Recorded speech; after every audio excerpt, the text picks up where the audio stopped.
What's up, guys? Luke Johns from Fisherman's Warehouse, and today I'm joined by Ryan Hall. We got you guys a fishing report going down, so everything you guys need to know about bass fishing across Northern California, for the most part, at least. Anyways, I'm going to kick it straight off to you. I know you've been all over the place fishing the Delta. I know you like Clear Lake. Anything else up your sleeve?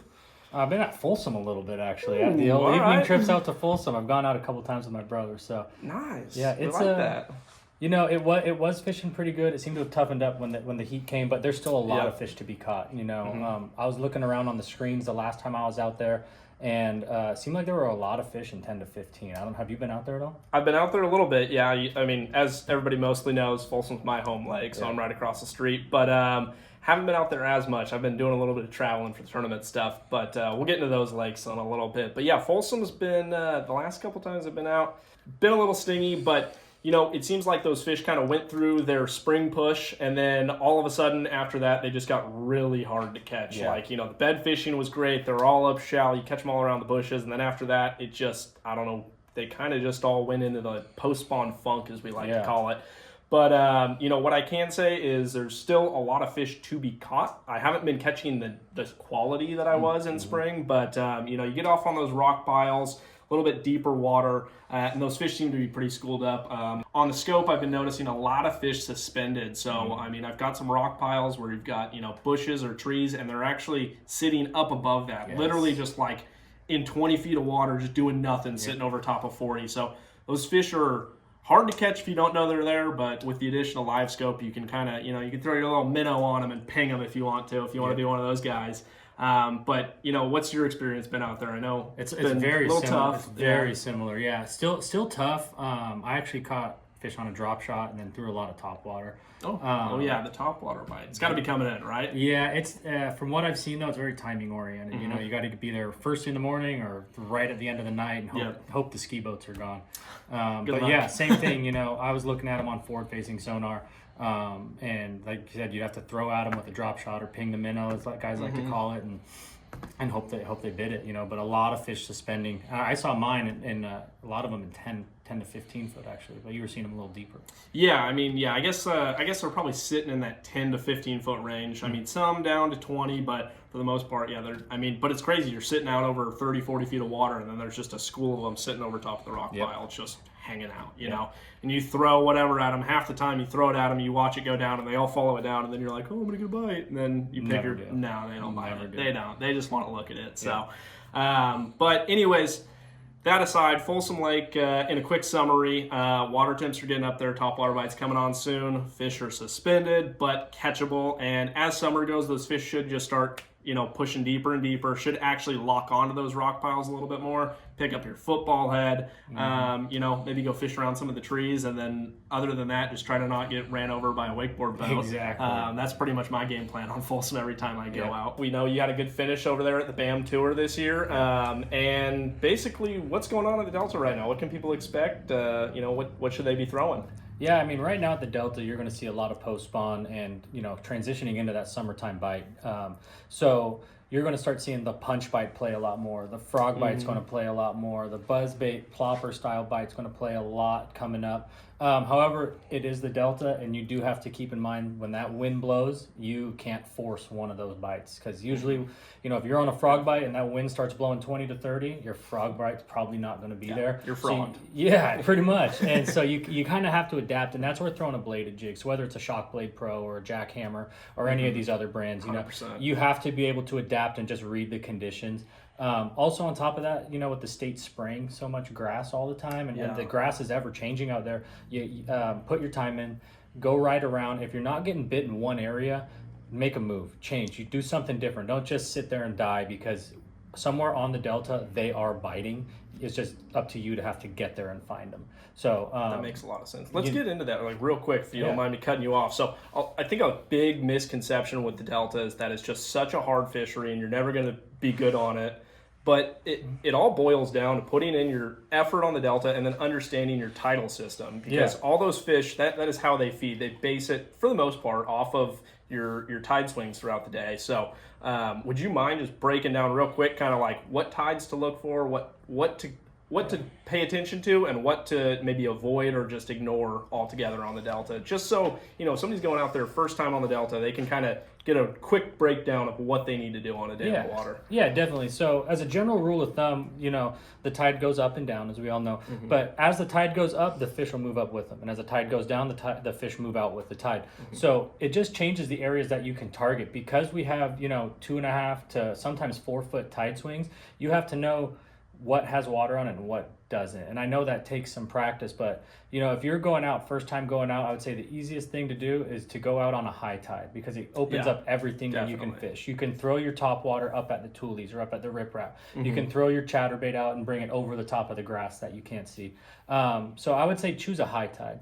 However, if you like to punch and you're a puncher like me, that's when you start going out on the low tide. And that basically what it does, all that water sucks out, and there's only one spot for those fish to live, and that's on that outside weed edge, whether it's a mat that hangs over the channel or a grass line that finally got exposed. It just takes time. You got to run around on the Delta a lot and kind of learn it. But if you're out there and you don't know what to do and that tide's up, just go to the bank and figure something out. Frog it, buzz it, bladed jig, cover water, go until you figure it out. And if the tide's low, you can sometimes still throw top water over and around it. But my favorite thing to do is just to put that big tungsten weight right through the middle of whatever they're hiding in. Oh, I know. That's something that's a fatal thing to do though. Sometimes on the Delta, because you can pick up that punch stick and next thing you know, it's been 3 hours. You might not have got a bite yet, but you might run through that magic stretch and you'll have 30 pounds in the boat in 20 minutes. So.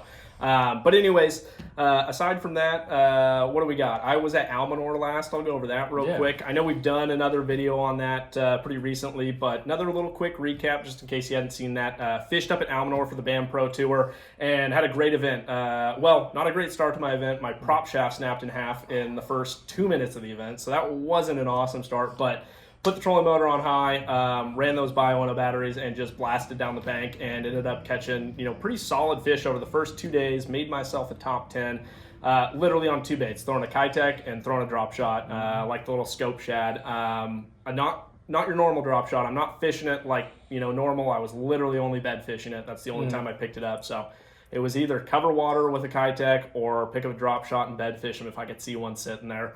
Carried that on to day 3, ended up with an 8th place finish.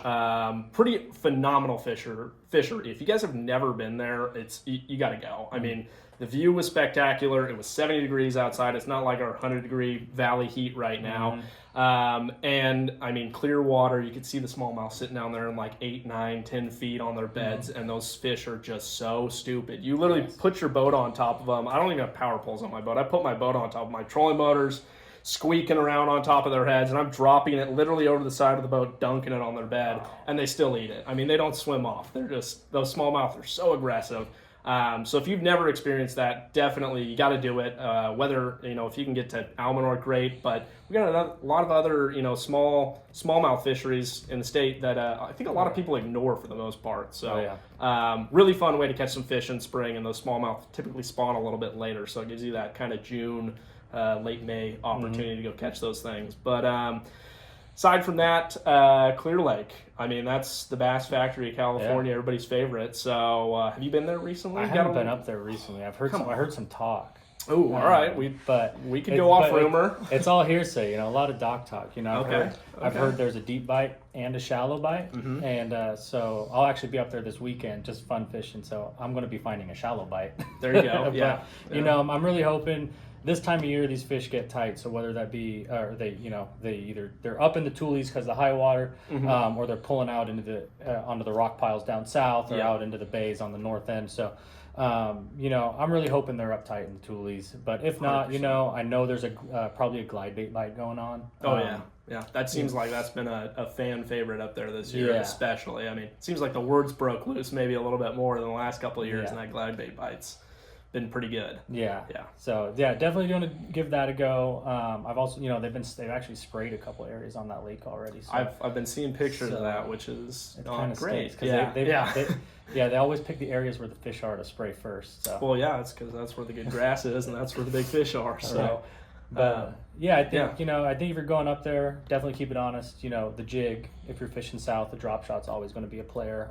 But if you're a glider, go throw that glider out and see what happens. Yeah, and I think one of my favorite things in June at Clear Lake of all time is getting on a frog bite out there. Yes. You can get some phenomenal mats going. They'll eat it in the open water. And one of the things I like, I don't know if it's just me, maybe I don't know how to get them to eat it right on the Delta, but it seems like on the Delta they'll miss your frog a lot. It seems like on Clear Lake those things have laser focused sights. Like they just smoke your frog every time. They don't miss it.